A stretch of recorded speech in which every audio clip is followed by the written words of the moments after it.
The electron microscope and the discovery of the structure of the DNA, the conclusion reached by modern-day paleontology, these alone were sufficient to tear down the already unsteady foundations of the theory of evolution proposed by Darwin.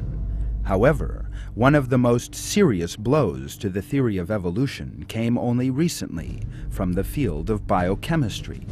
According to Michael Behe, a professor of biochemistry at Lehigh University in Pennsylvania, it is impossible for the complex organs in living things to have come about by means of natural selection and mutations, which shows that the cell was created.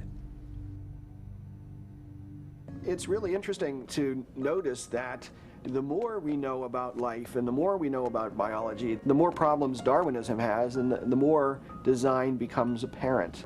For the longest time, I believed that Darwinian evolution explains what we do in biology, not because I saw how it explained it, but because I was told that it did explain it. In schools, I was taught Darwinian biology. And through college and graduate school, I was in an atmosphere which just assumed that Darwin evolution explained biology. And again, I didn't have any doubt it. It wasn't until about 10 years or more ago that I read a book called Evolution: A Theory in Crisis.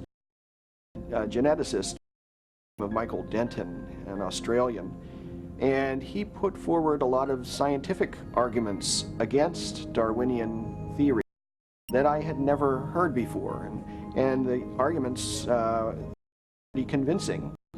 And at that point I started to get a bit angry because I thought I was being led down the primrose path. Here were a number of very good arguments.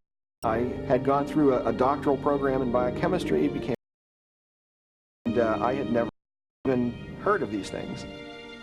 And so from that, I was very interested in the question of evolution, and since have decided the Darwinian processes are not the whole explanation for life. In his book, Darwin's Black Box, The Biochemical Challenge to Evolution, Behe describes how in Darwin's time, the living cell was a black box whose contents were unknown, and how with the unraveling of the details within the cell, it emerged that it was actually a very complex structure.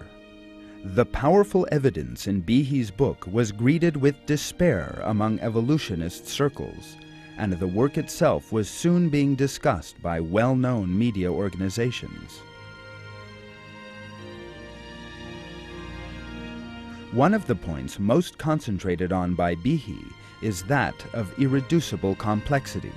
According to Darwin's assumptions, complex organs in living things, such as the eye, ear, and heart, assumed their present forms by means of minute and gradual changes over billions of years. Scientific research reveals, however, that it is impossible for these organs, and in particular for the molecular machinery inside the cell, to have developed in stages.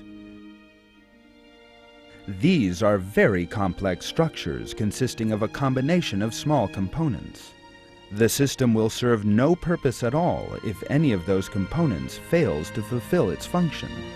With these compound structures, these organs and systems possess a complexity that cannot be reduced to a simpler form.